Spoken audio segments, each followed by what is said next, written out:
Do-hyun didn't say anything when he walked into the office. He just set the folder down on the desk and slid a single photograph out from inside it, turning it so it faced Tae-jun. "You need to see this." Tae-jun barely glanced at it at first. Another shipment problem, probably. Another name on a list of people who owed him money. Then he actually looked. A woman, walking hand in hand with a small boy outside a school gate, both of them laughing at something out of frame. The woman was unmistakably Amara, steadier than he remembered her, lighter, a version of her he hadn't seen in years. The boy beside her stopped his breath entirely. "Who is he?" Tae-jun asked, though some part of him already knew the answer before he'd finished the question. "Do the math," Do-hyun said quietly. "He's 5 Amaras." Tae-jun's eyes moved over the photograph slowly, the boy's dark, slightly wavy hair, the shape of his jaw, the sharp almond eyes that looked exactly, unmistakably like his own. His finger came to rest just above the boy's collar, where his shirt had shifted at the shoulder, revealing a small crescent-shaped mark on his skin. The same mark Tae-jun carried on his own shoulder, the same mark his father carried, and his father before him. "That's my son," Tae-jun said, and the words barely made it out of his throat. He sat back slowly, the photograph still in his hand, doing math he didn't want to do. 5 years old. Amara had left 7 months before that photograph was taken, which meant she'd been pregnant when she walked out the door with nothing but a note on the counter. Which meant somewhere out there, his son had already taken his first steps, already said his first word. Already had 4 birthdays, 4 Christmases, hundreds of ordinary mornings, and Tae-jun hadn't been present for a single one of them. "He doesn't know I exist," Tae-jun said. It wasn't a question. Do-hyun didn't answer that. He didn't need to.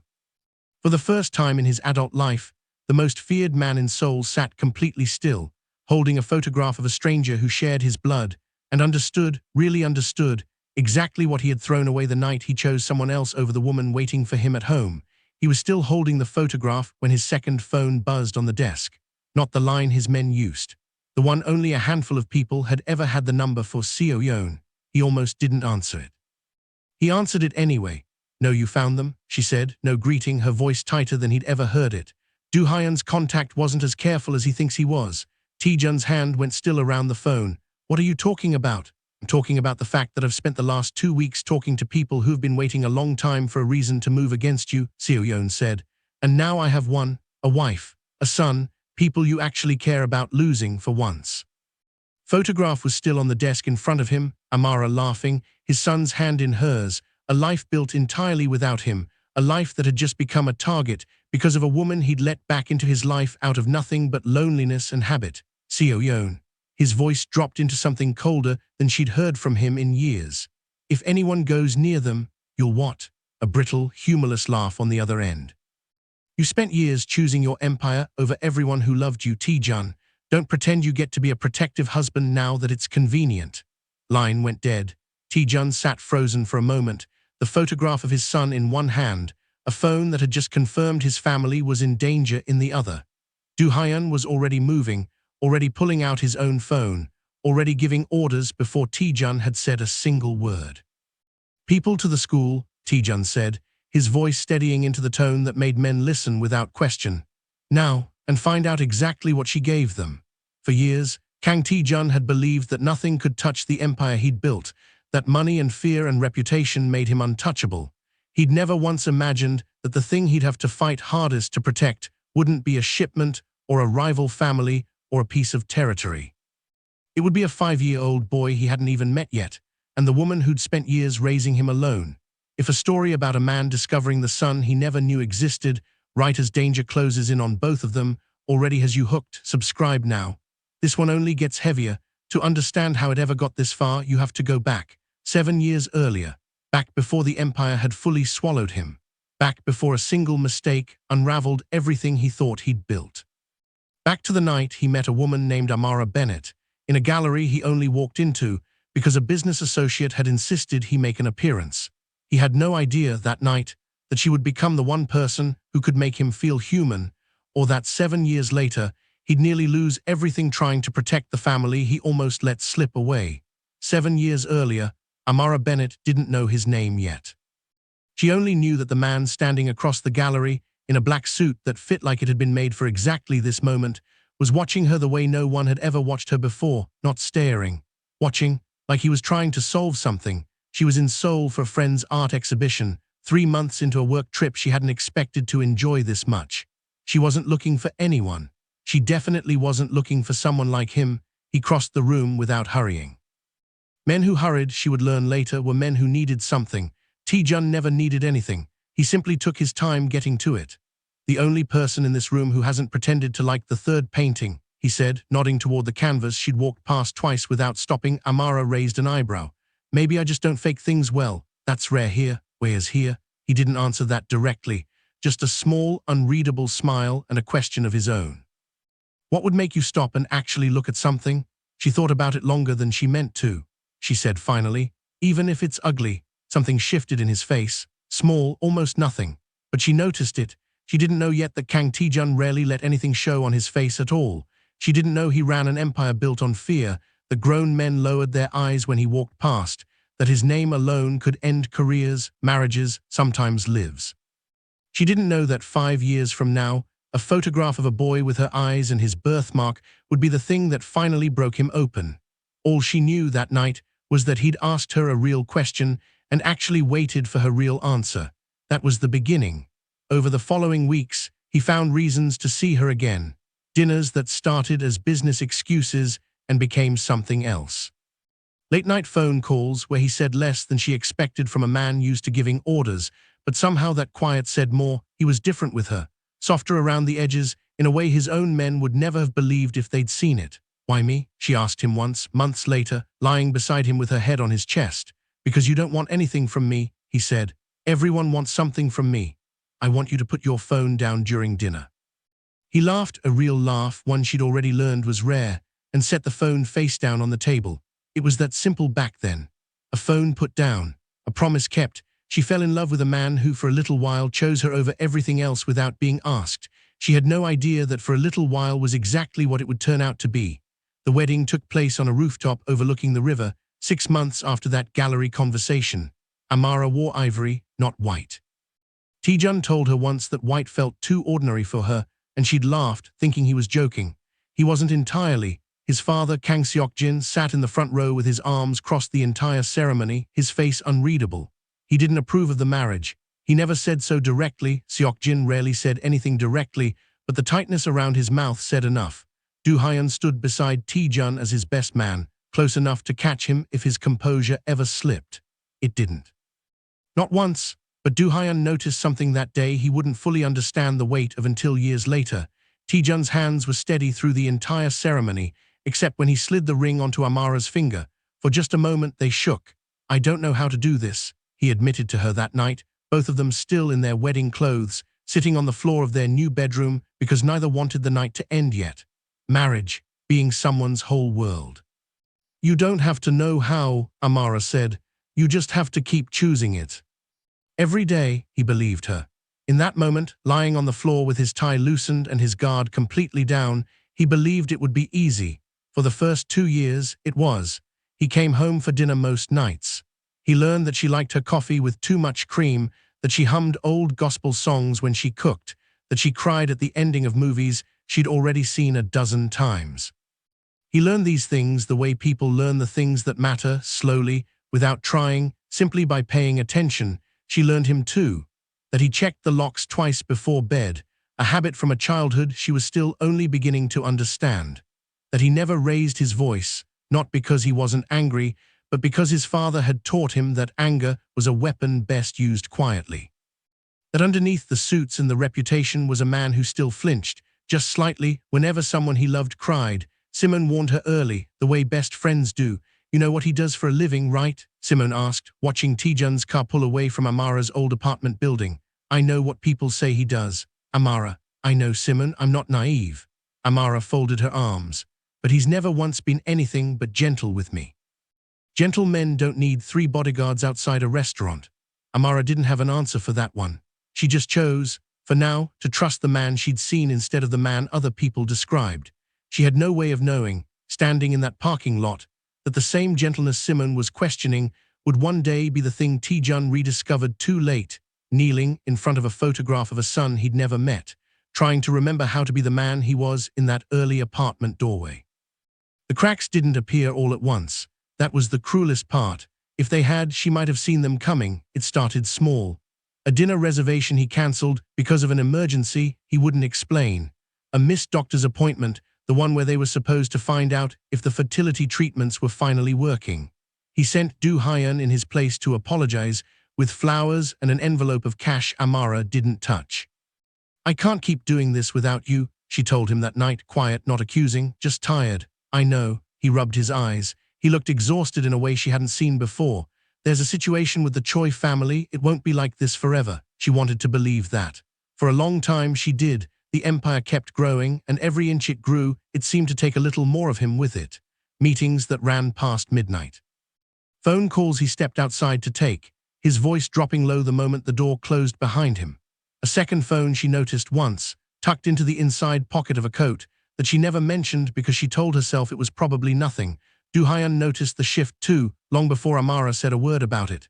"You missed her birthday dinner," he said flatly one evening, standing in the doorway of Tae-jun's office while Tae-jun signed paperwork he barely seemed to be reading.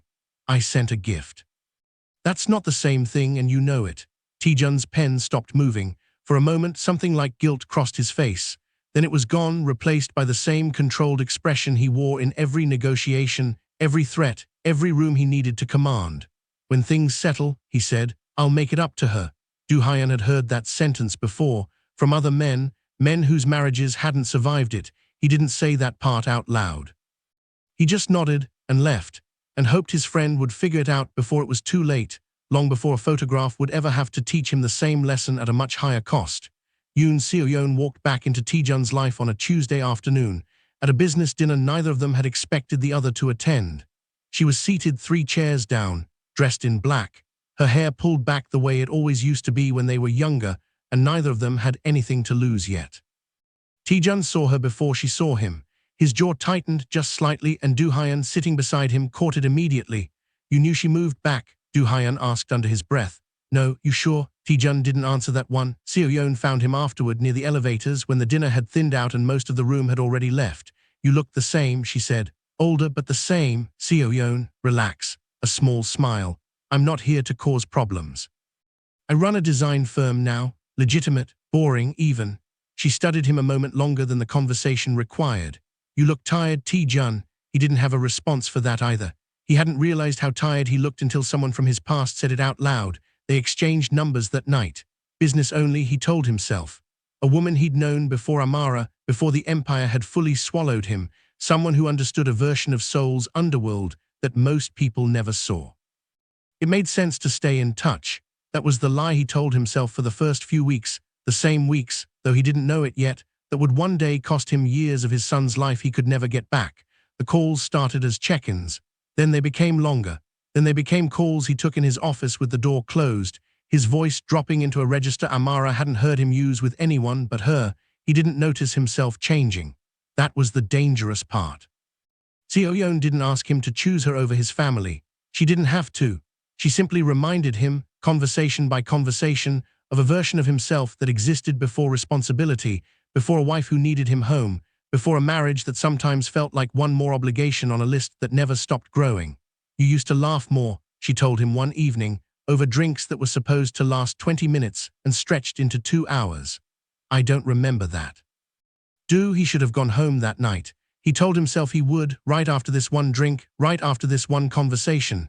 He didn't leave until almost midnight. Amara was awake when he got home, sitting up in bed with a book she wasn't really reading. "Late meeting?" she asked, careful to keep her voice light. "Something like that." She didn't push. She never pushed, not in the early years of noticing. She told herself it was work. She told herself the perfume she caught once, faint and unfamiliar, must have come from someone in a crowded elevator, an accident of proximity and nothing more.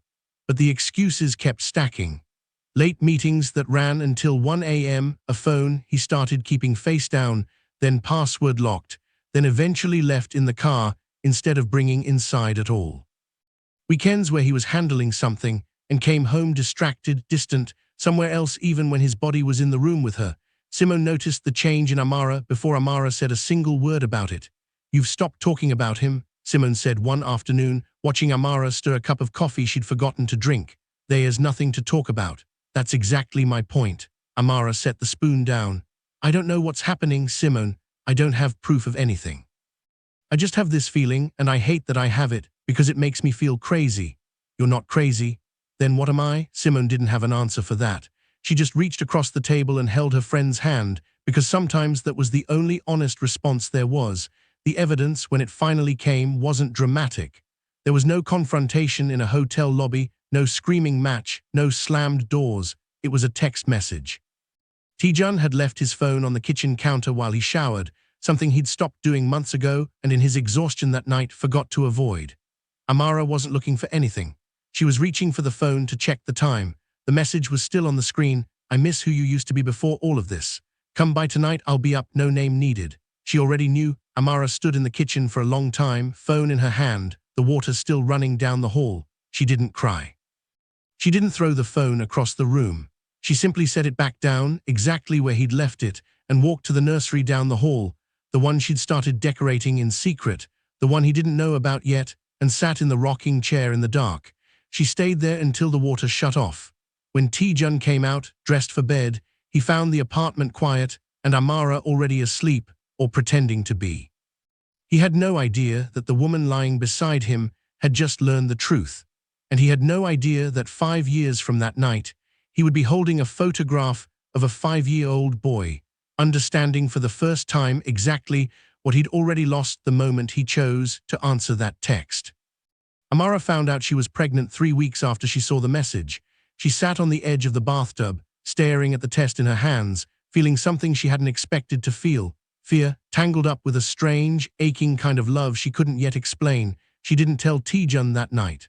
Or the night after, she told herself she was waiting for the right moment. But some quiet, honest part of her already knew the truth. She wasn't waiting for the right moment.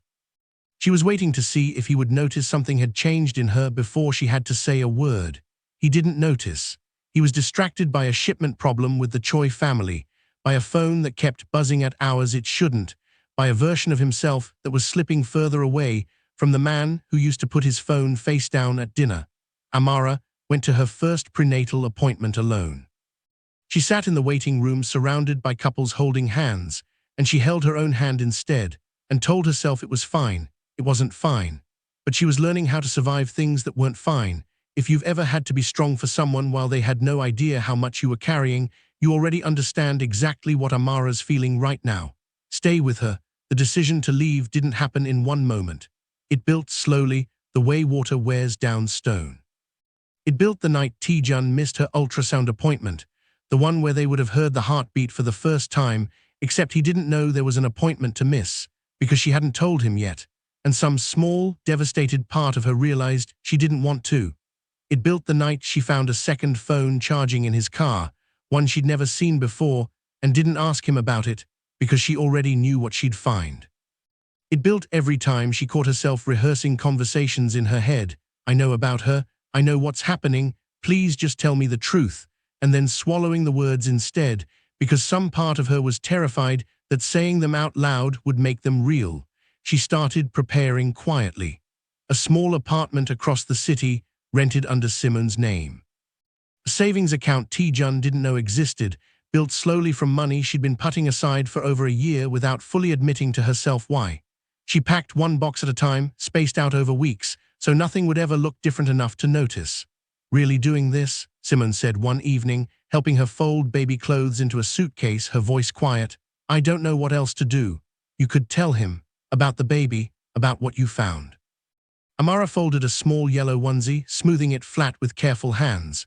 And then what? He apologizes. He promises to change. He means it probably for a week, maybe 2. She looked up. I can't raise my child waiting for a man to remember we exist. Simone didn't argue with that. She just kept folding, neither of them knowing that the boy in that onesie would one day be the reason Tae-jun finally learned to stop waiting for the wrong things to matter. Their 7th anniversary fell on a Friday. Amara spent the afternoon getting ready anyway, not because she expected anything different this time, but because some stubborn, hopeful part of her still wanted to give him one last chance to choose her without being asked. She made his favorite meal. She wore the dress from their wedding night, the one that still fit despite the pregnancy she hadn't told him about. She lit candles and waited. 7 o'clock came and went, 8 o'clock. 9. At 9:40 her phone buzzed.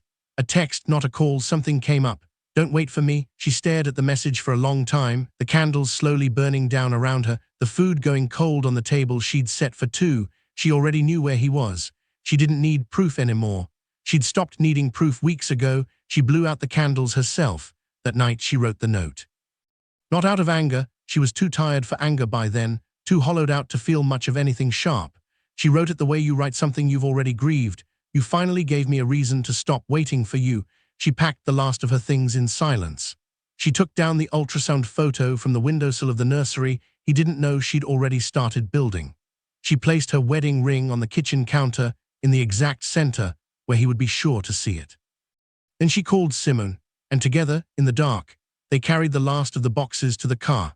Amara Bennett left the mansion she'd called home for 7 years without a single goodbye, carrying a son Tae-jun didn't yet know existed, and a certainty that she would never again build her life around waiting for someone to choose her. She had no idea that 5 years later, a single photograph would finally make him understand everything she'd been trying to tell him all along. The first week, Tae-jun told himself she needed space. He didn't call her. He told himself that was restraint, not fear. He told himself she'd come back once she'd cooled off, the way she always had before, after smaller disagreements that now felt embarrassingly minor compared to whatever this was. Do-hyun found him in his office at 2 a.m. on the third night, still in the same clothes from that morning, a glass of untouched whiskey in front of him.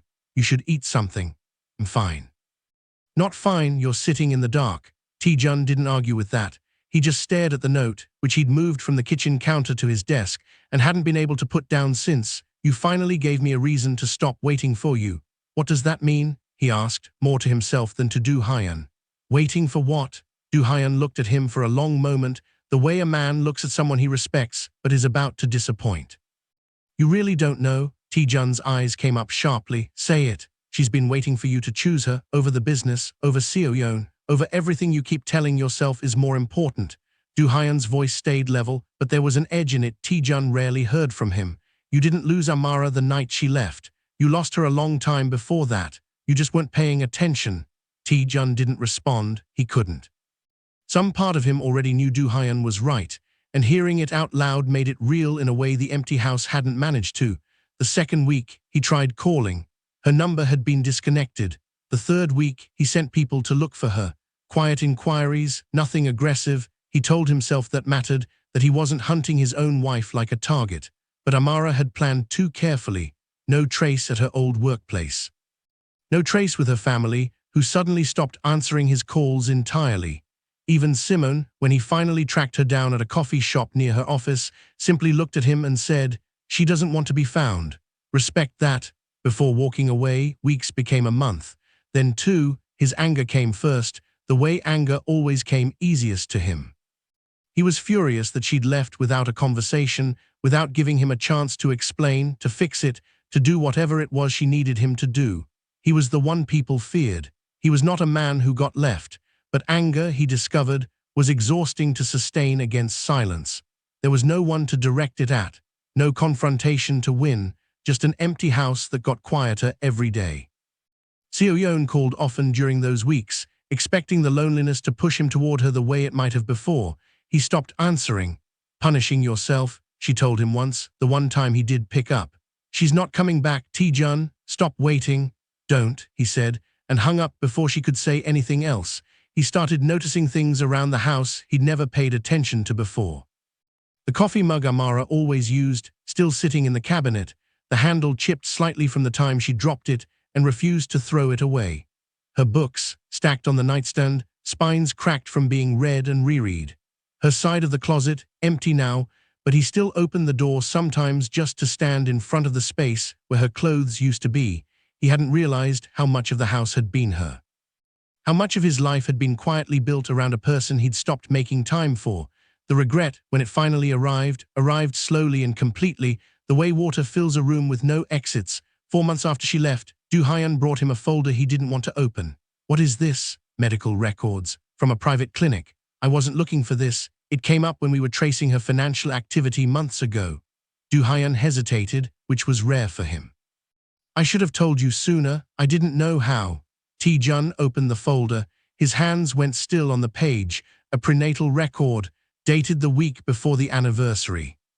Dated the week before she left. She was pregnant, he said, the words barely making it out of his throat. She was. Tae-jun sat down slowly, the folder still open in his lap, doing math he didn't want to do, counting months, counting the silence, counting everything he'd missed without knowing it existed. Do we know? He couldn't finish the sentence. We don't know if she had the baby or where, or find out. Tae-jun's voice came out rougher than he intended. Find out everything, now.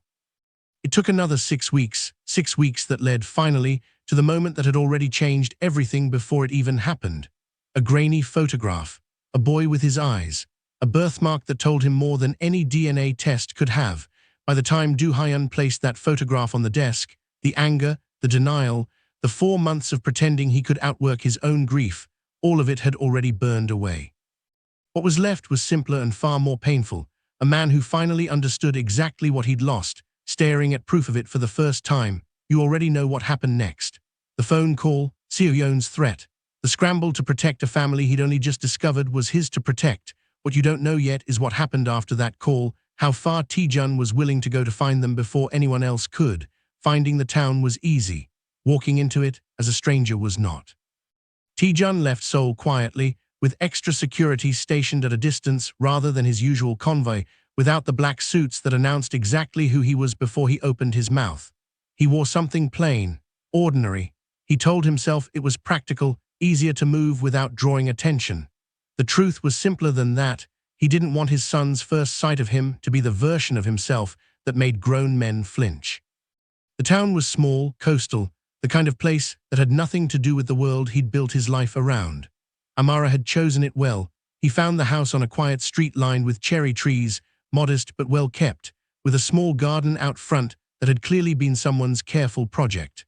A bicycle with training wheels leaned against the porch railing. He sat in his car outside it for almost 20 minutes before he found the courage to get out. Amara opened the door before he even reached it. She must have seen the car from the window. She looked different than he remembered. Not older, exactly, steadier. Her hair was pulled back simply, no jewelry, no careful styling for anyone's benefit but her own. She wore an apron dusted with flour, like she'd been interrupted in the middle of something ordinary and good. She didn't look surprised to see him.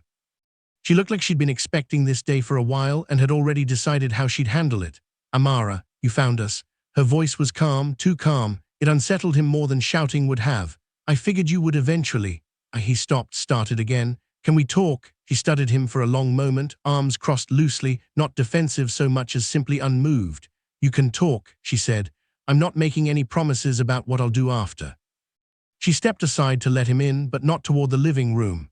She led him to the small kitchen table instead, neutral ground, the kind of place you sat a stranger rather than a husband. Where's? He couldn't quite finish the question. Jai-ho's at his friend's house until 5. She said the name carefully, watching his face when she said it, like she was testing whether it would land the way she expected. It did. Something in Tae-jun's expression cracked slightly, hearing his son's name spoken out loud for the first time. You don't get to meet him today. I need to know a few things first, and I need to know if he's actually safe now or if you brought this danger to my doorstep along with your apology. He's safe, Tae-jun said. That's the first thing I made sure of before I even got in the car. Something in Amara's shoulders eased, just slightly, not trust yet, but the smallest acknowledgement that he'd finally gotten one thing right at the moment it mattered most. Why are you here, Tae-jun? Really? Rehearsed this conversation a dozen times on the drive down. Every version fell apart now, sitting across from her in this small kitchen that had nothing of him in it. I saw a photo, he said finally, of him. Do Hyun found the school records. He rubbed a hand over his jaw. I didn't know, Amara, about the pregnancy. If I had known, you would have what? Her voice stayed level, but something sharpened underneath it. Come home for dinner more, put the second phone away. Tell Seo-yeon it was over. She shook her head slowly. You say that like knowing would have changed something. I was standing right in front of you for years, Tae-jun. You didn't need a pregnancy test to know I needed you home. You just decided other things mattered more. He had no defense for that. He didn't try to find one. Not asking you to forgive me, he said quietly. I don't think I've earned the right to ask for that yet. Something in Amara's expression shifted, just slightly, not softening exactly, but registering that this wasn't the conversation she'd braced for. She'd expected apologies wrapped in demands, the way his apologies always used to come.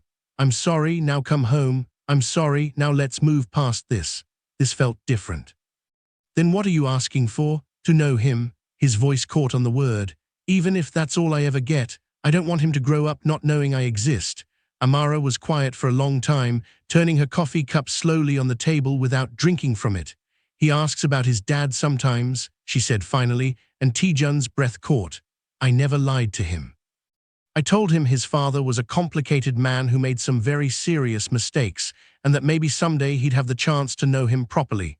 She looked up, meeting his eyes directly for the first time since he'd walked in. I never told him you didn't want him, Tae-jun, because I never knew that for certain. I just knew you didn't know. I want him, Tae-jun said, the words coming out rougher than he intended. I want both of you. But I understand that's not something I get to just decide and have happen. Amara agreed quietly. It's not. She stood, walking to the window, looking out at the street where in a few hours, a small boy who shared her son's face and his father's eyes would come walking home, still safe, still unaware that a threat from Seoul had almost reached him before Tae-jun ever did. I left because I was tired of being loved last, Tae-jun, she said, not turning around.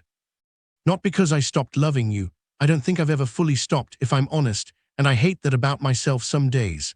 Her voice wavered just once before steadying again. But I can't build a life around a man who only shows up once everything is already broken. I did that for 7 years. I won't do it for Jae-ho. I'm not asking you to move back into that life, he said. I don't even know if I want to keep living that life myself, not the way I have been. He hesitated. I know that probably sounds like something you've heard before. It does. I understand if you don't believe it yet. She turned back to face him, arms still crossed, but something in her posture had shifted, not trust, not yet, but the smallest crack of a door that hadn't been fully closed. Then show me, she said. Don't tell me you've changed, Tae-jun. I've heard that sentence before and I believed it every single time. Words don't mean anything to me anymore. Her voice was steady, certain. If you want to be part of his life, of our lives, you're going to have to prove it slowly, over time, without expecting anything in return. And Tae-jun, whatever is happening back in Seoul, whatever danger followed you here, it needs to be finished. Completely, before you get anywhere near my son. I understand, Tae-jun said quietly. That's already in motion. Good, she held his gaze. Because I'm not raising him around fear the way I almost did the first time. Tae-jun nodded slowly, understanding for the first time in his life what it felt like to have absolutely no power in a room. That's fair, he said quietly. That's more than fair. Outside, the afternoon light was starting to shift toward evening. Somewhere across town, a 5-year-old boy was about to come home to a house that, without his knowing it yet, would never quite be the same again. Tae-jun didn't push for more that day.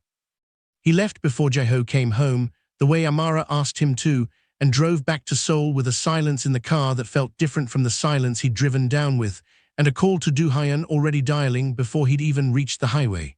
Where are we with Seo-yeon? He asked, the moment Do-hyun picked up. Contained for now. The Choi family hasn't moved yet, but they will if she keeps talking. Then we make sure she stops. He came back to the coastal town the following weekend, and the one after that. Amara set the terms, and he followed them without argument, something Do-hyun noted with quiet surprise, since Tae-jun had never in his life followed terms he hadn't set himself. Different with her, Do-hyun said, the third time he drove Tae-jun down and waited outside in the car. I don't have a choice. You always have a choice. You're choosing this one. Do-hyun glanced at him.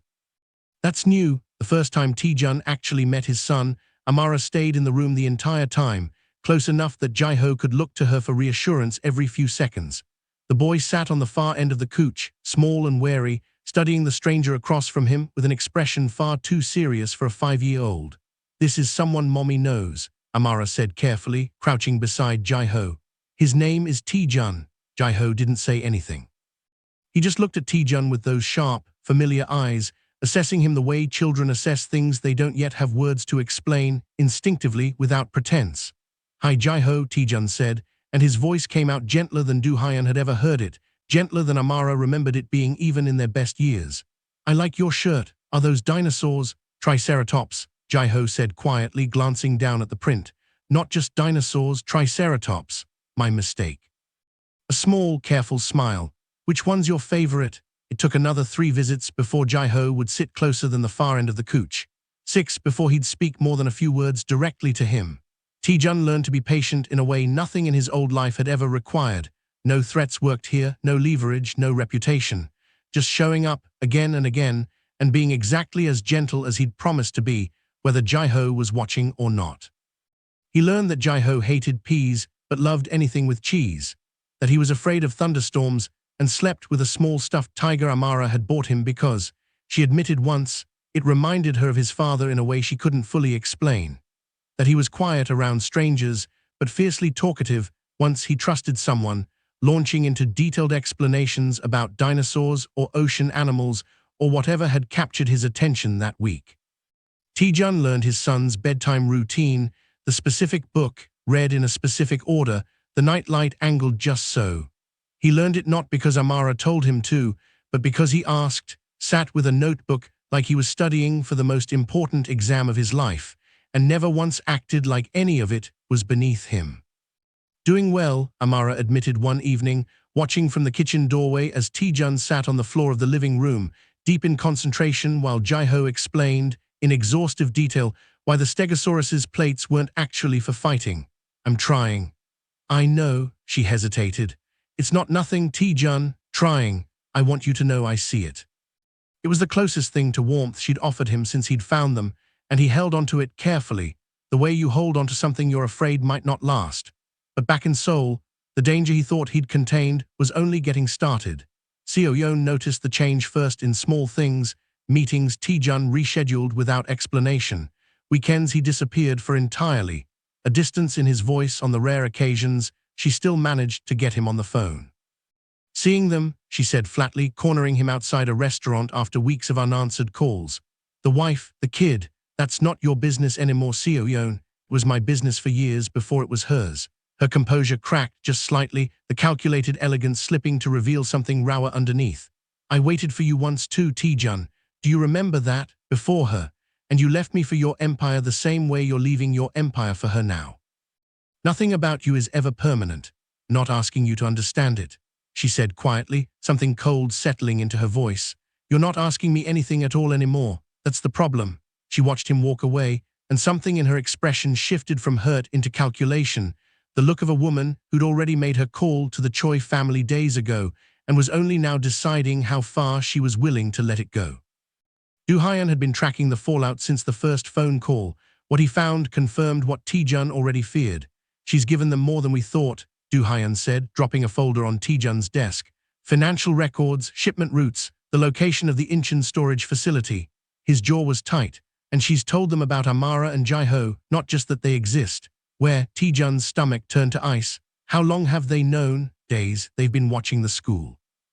Do-hyun met his eyes. Tae-jun, they haven't moved yet because they're deciding whether hurting your family is worth what it'll cost them to go up against you directly. That calculation could change any hour. Tae-jun's father, Seok-jin, arrived unannounced the next morning, letting himself into Tae-jun's office with the same cold authority he'd carried Tae-jun's entire life. Here you've been distracted, Seok-jin said, not bothering with a greeting. A woman, a child you didn't know you had. Now the Choi family is circling like they haven't in a decade because you've made yourself weak. Watch how you speak about them. Speak about anything that threatens this family's survival. Seok-jin's voice stayed level, but there was an edge underneath it that Tae-jun recognized from every lesson of his childhood. Cut them loose, pay them enough to disappear quietly, and this problem resolves itself within the week. You cannot build an empire and raise a family in the same house, Tae-jun.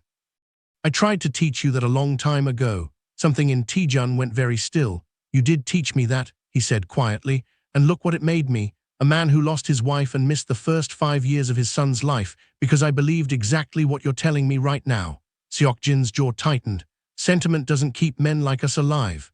Maybe not, Tae-jun said, but it's the only thing that's ever made staying alive worth something.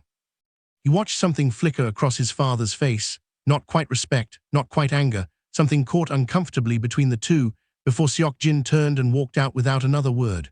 What Tae-jun does next determines everything for his family, and for the empire his entire identity was built on. Don't look away yet. Tae-jun drove down to the coastal town that same night, not for a scheduled visit, but because he couldn't sit in Seoul another hour without knowing they were safe. Amara met him at the door, alarmed by the hour. What happened? I need you to trust me on something, Tae-jun said.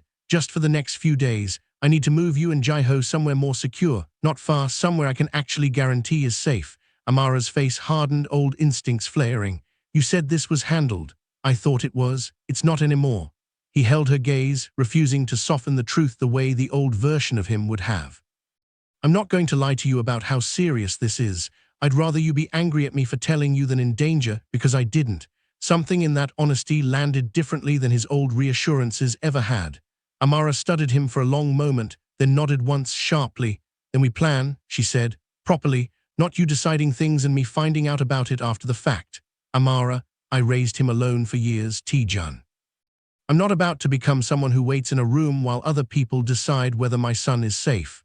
Her eyes didn't waver. If there's a plan, I'm part of it. He looked at her for a long moment, and something in his chest shifted, not surprise exactly, but a kind of recognition. This was who she'd always been, underneath the waiting and the giving of chances. He'd simply been too distracted to see it clearly until now. Okay, he said, you're part of it. Within 2 days, the danger stopped being contained to phone calls and folders. A car idled too long outside Jae-ho's temporary security details watch post. A message arrived on Tae-jun's private line, no words, just a photograph of the safe house Amara and Jae-ho had just relocated to. They found the new location already, Do-hyun said grimly. This isn't a warning anymore. This is them telling you they can reach in whenever they decide to.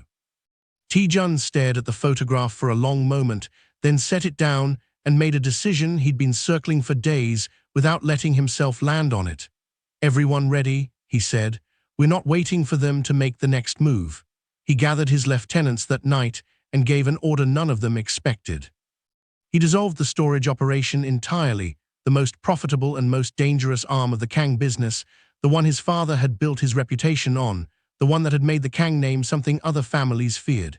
He signed the paperwork himself, in front of witnesses, making certain there was no way to quietly reverse the decision later. Giving them exactly what they wanted, one of his lieutenants said, stunned, watching the operation shut down piece by piece. No, Tae-jun said. I'm taking away the reason they had to come near my family in the first place. It wasn't the empire's full collapse. Tae-jun remained powerful, respected, still a man other men were careful around. But he'd cut away the most dangerous piece of it, the piece that made his family a target, the piece his father valued most. And in doing so, he'd made a choice that would define him more than any deal or threat ever had. Seo-yeon, informed too late that the plan had already failed, understood immediately what it meant, not that Tae-jun had lost, that he'd chosen to lose something enormous, deliberately, rather than risk the 2 people she'd never quite managed to take from him. Really give up everything for them, she said quietly, when she finally reached him by phone, her voice hollow in a way he'd never heard before. I already did, Tae-jun said. Days ago, you were just the last one to find out. She didn't respond to that. There was nothing left to say. The Choi family, with their leverage suddenly gone and no appetite for a war against a man who'd shown he was willing to burn his own empire down rather than yield, quietly withdrew. The threat that had shadowed the house on the street with the cherry trees, for the first time in weeks, finally lifted. Amara heard the whole story from Do-hyun before Tae-jun found the words to tell her himself. She sat across from him in the small kitchen, the same table where he'd first asked for the chance to know his son, and studied him for a long time before speaking. You gave up the thing your father built his whole legacy on, she said quietly. For us, I gave up the thing that was never worth what it cost me, Tae-jun said. I just didn't understand that until I almost lost you both because of it. Amara didn't say anything right away. She just reached across the table, for the first time since he'd found them, and let her hand rest over his. It wasn't forgiveness. Not yet. But it was, unmistakably, the beginning of something that hadn't existed between them in a very long time, trust, small and fragile, finally starting to take root. Winter came to the small coastal town, and with it, a stillness that felt different from the tension of the months before. Tae-jun kept coming every weekend, the way he had for months now, but something had shifted in how he arrived. He no longer came with the careful desperation of a man trying to prove something. He came the way a father simply comes home. Jae-ho ran to the door before Amara even had a chance to call his name. You said you'd bring the telescope, he announced, tugging at Tae-jun's coat before he'd even fully stepped inside. I did say that. Tae-jun crouched down, pulling a small box from his bag. I also read the instructions twice, so I actually know how to use it this time. Jae-ho grinned, a full, unguarded grin, nothing like the wary silence of their first meeting months ago, and grabbed his hand, pulling him toward the backyard before he'd even taken his shoes off properly. Amara watched from the doorway, the same spot she'd stood in a dozen times now, and felt something settle in her chest that she hadn't let herself feel in a very long time.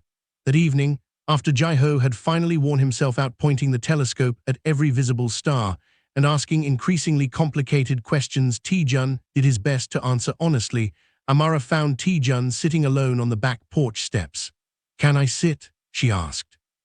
He nodded and she settled beside him, close enough that their shoulders nearly touched, closer than she'd let herself get in months.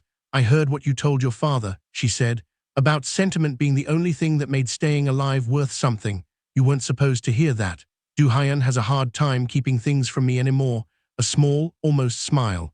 "I think he likes me better than he ever liked Seo-yeon." Tae-jun huffed a quiet laugh, the first real one she'd heard from him in a long time.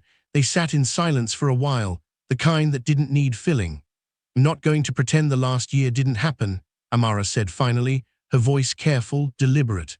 "I'm not going to pretend I've forgotten what it felt like, sitting at that table alone on our anniversary, or what it felt like packing up a nursery you didn't even know existed. Or what it felt like watching men circle this town because of a danger I never asked to be part of. I don't want you to pretend any of that," Tae-jun said. "I don't think I could live with myself if you did."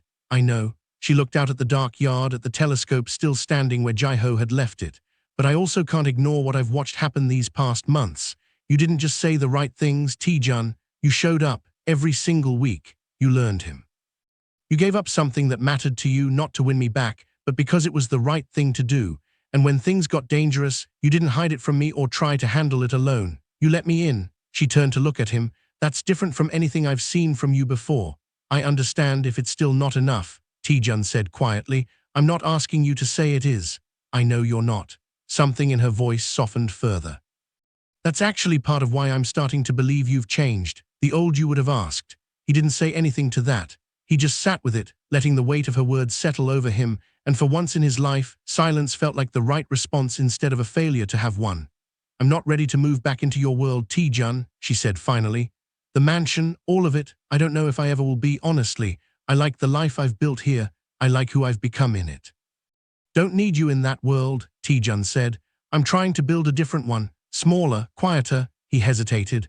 "One that has room for whatever this becomes, on whatever terms you need it to." Amara studied him for a long moment, searching his face for the calculation she used to catch there, the version of him that always wanted something in exchange for what he gave. She didn't find it. "Then maybe," she said slowly, "we start there.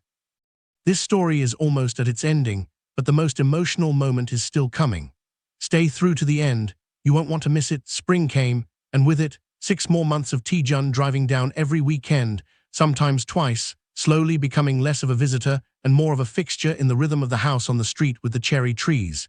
He learned to cook Jae-ho's favorite meal badly, then less badly, then well enough that Jae-ho stopped complaining about it. He sat through school plays in the back row, unnoticed by anyone except the 2 people who mattered. He learned to read bedtime stories with all the right voices, even the ridiculous ones Jae-ho insisted on for the dinosaur characters.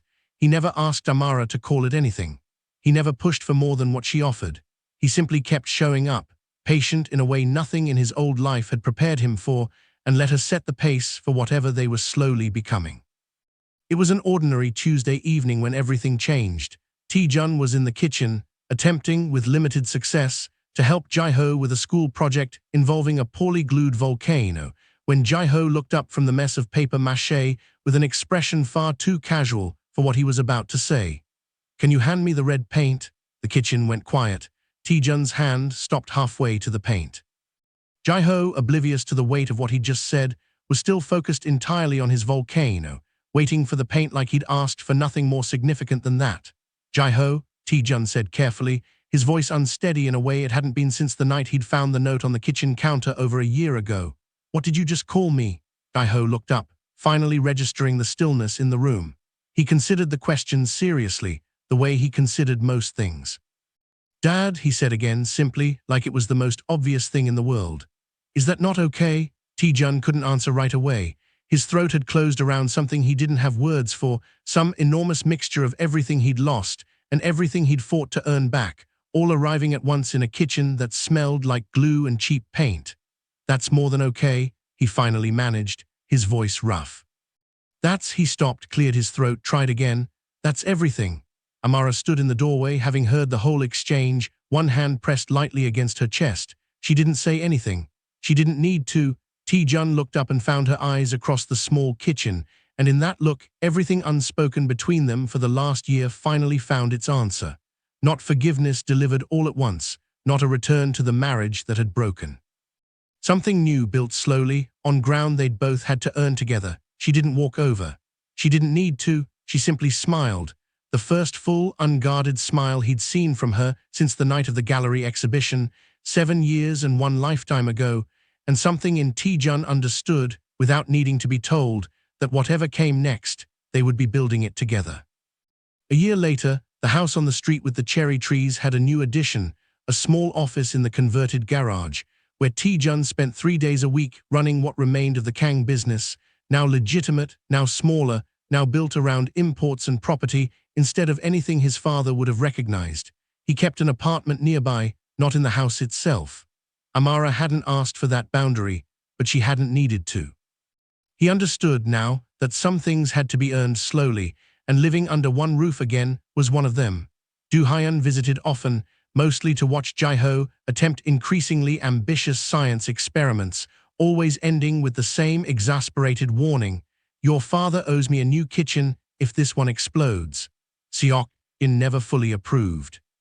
But he came for Jae-ho's 6th birthday, standing stiffly at the edge of the yard, and when Jae-ho ran up and hugged him without hesitation, something in the old man's face cracked, just slightly, in a way none of his sons had ever seen before. Simon still teased Amara relentlessly about the whole thing, though the teasing had softened into something closer to relief.